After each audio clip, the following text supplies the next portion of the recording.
आता आपल्या आवडत्या मालिकेचे संपूर्ण भाग मालिका प्रसारित झाल्यानंतर लगेचच पाहू शकता फक्त सन नेक्स्टवर. भारतातील प्रेक्षकांसाठी मोफत सेवा. रामकृष्ण हरी माऊली. मी अक्षय अरविंद नाईक तुम्हा सगळ्यांचं स्वागत करते सन मराठी प्रस्तुत वारसा कीर्तनाचा या आपल्या भक्तिमय कार्यक्रमात. मंडळी, वारसा हा फक्त घराण्यातून येतो असं नाही. वारसा हा कलेचा असतो. वारसा हा विचारांचा असतो. शिकवणही फक्त कुटुंबातून येत नाही. कधी कधी अंतस्फूर्ती देखील त्यासाठी प्रेरणा देते. आज जे कीर्तनकार आपल्या सोबत आहेत ते देखील स्वयंप्रेरणेने या क्षेत्रात आले आहेत. आपल्या सोबत आहेत नाशिक जिल्ह्यातील नामधारक हरिभक्त परायण मच्छिंद्र महाराज डुकरे. चला मग त्यांच्या कीर्तनात सहभागी होऊया. सुरू करूया आजचा कीर्तन सोहळा. जय राम कृष्ण हरी जय राम कृष्ण हरी जय जय राम कृष्ण हरी जय राम कृष्ण हरी जय जय राम कृष्ण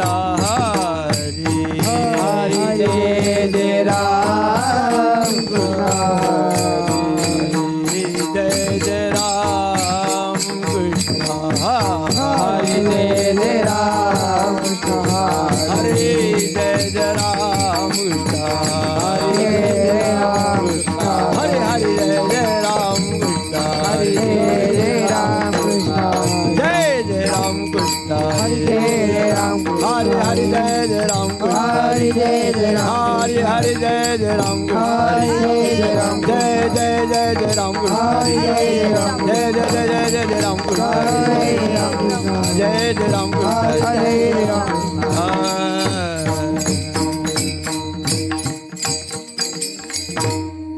सुंदर ते ध्यान उभे ठेवरी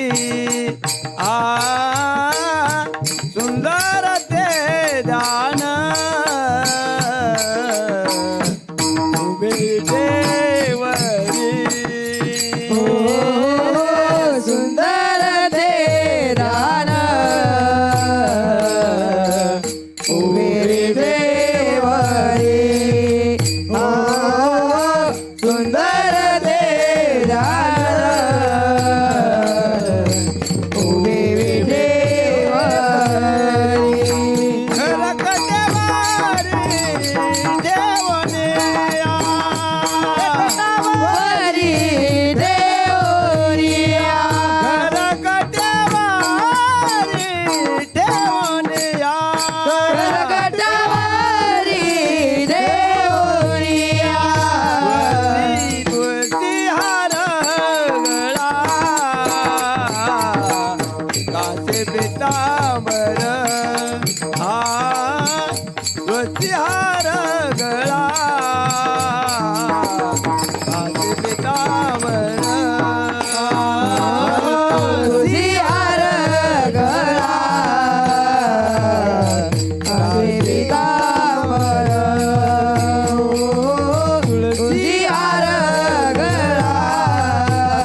संधिका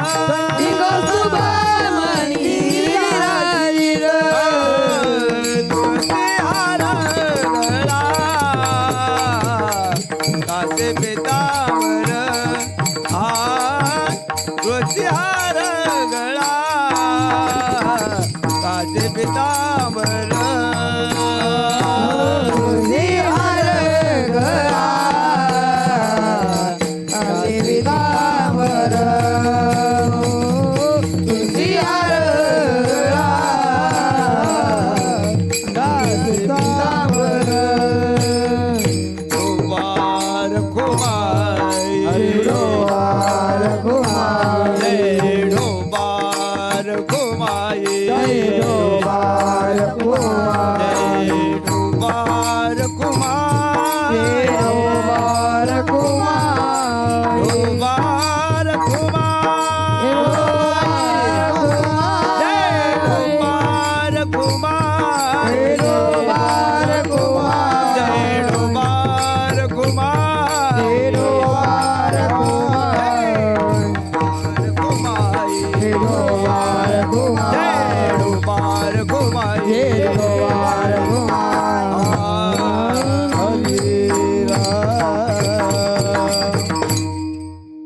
गुरुर्ब्रह्मा गुरुर्विष्णू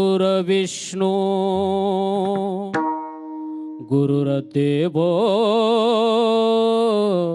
महेश्वरा गुरुर्साक्षात् परब्रह्म तस्मै श्री गुरुवे हे नमः। चरित्र बहु आगाध तुमचे श्री सद्गुरुनाथा वर्णिता वर्णिता सहज चिमिटे संसार व्यथा। रामकृष्ण हरी जय राम कृष्ण हरी जय राम कृष्ण हरी जय राम कृष्ण हरी जय राम कृष्ण हरी जय राम कृष्ण हरी जय राम कृष्ण हरी जय राम कृष्ण जय राम कृष्ण जय राम कृष्ण जय राम कृष्ण जय राम कृष्ण जय राम कृष्ण जय राम कृष्ण जय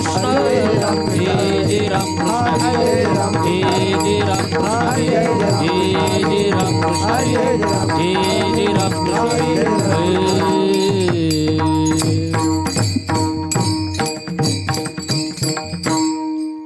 रूप पाहता लोचने रूप पाहता लोचने रूप पाहता लोचने रूप पाहता लोचने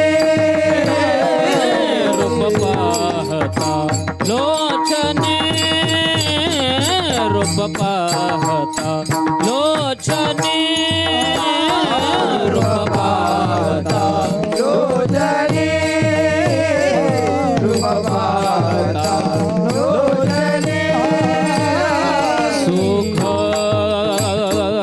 झाले हो सुख झाले हो सुख झाले हो साजने तुहा विठ्ठल बरबा तुहा विठ्ठल बरबा सुख झाले हो साजने सुख झाले हो साजने तुहा विठ्ठल बरबा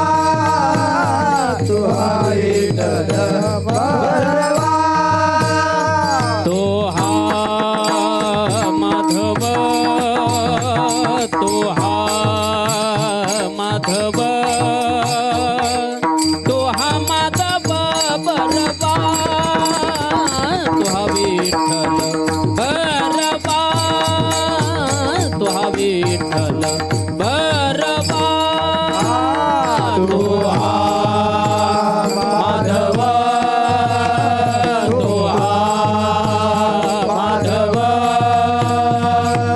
तो हा माधव भरवा तो हा विठ्ठल भरवा तो हा विठ्ठल भरवा बौद्ध सुकृताची जोडी बौद्ध सुकृताची जोडी बौद्ध सुकृताची जोडी बौद्ध सुकृताची जोडी म्हणून विठ्ठले म्हणून विठ्ठले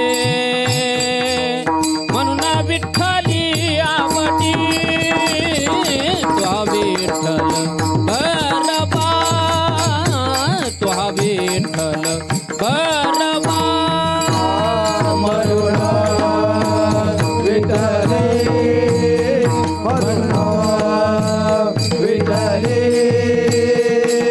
म्हणून विठ्ठली आवडी तो हा विठ्ठल भरवा तो हा विठ्ठल भरवा सर्व सुखाचे आगरा सर्व सुखाचे आगरा सर्व सुखाचे आगर सर्व सुखाचे आगर सर्व सुखाचे आगरा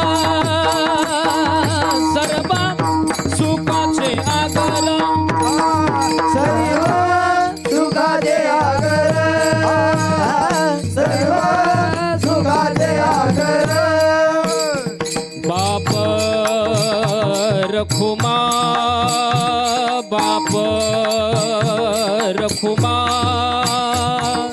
बाप रखुमा देवी बरा तुहा विठ्ठल भरवा तुहा विठ्ठल भरवा बाप रघुमा रघुमा बाप रघुमा देवी बर तो विठ्ठल भरवा तो विठ्ठल भरवा तो हा माधव तो हा माधव तो हा माधव भरवा तो हा विठ्ठल भरवा तो हा विठ्ठल भरवा माधवा तो माधवा तो माधव भरवा तो विठ्ठल भरवा तो विठ्ठल भरवा जय जय राम कृष्ण हरी जय जय राम कृष्ण हरी जय जय राम कृष्ण हरी जय जय राम कृष्ण हरी जय जय राम कृष्ण हरी जय जय राम कृष्ण हरी जय जय राम कृष्ण हरी जय जय राम जय राम कृष्ण हरी जय जय राम कृष्ण हरी जय जय राम हरी जय राम हरी जय राम सर्व सुखे आजी येथेचे ओळले सर्व सुखे आजे येथेचे ओळले संतांचे देखील चरणांबुजे संतांचे देखील चरणांबुजे सर्व सुखे आजी येथेचे ओळले सर्व सुखे आजे येथेचे ओळले संतांचे देखील चरणांबुजे संतांचे देखील सर्व काळ होतो आठवेत मनी सर्व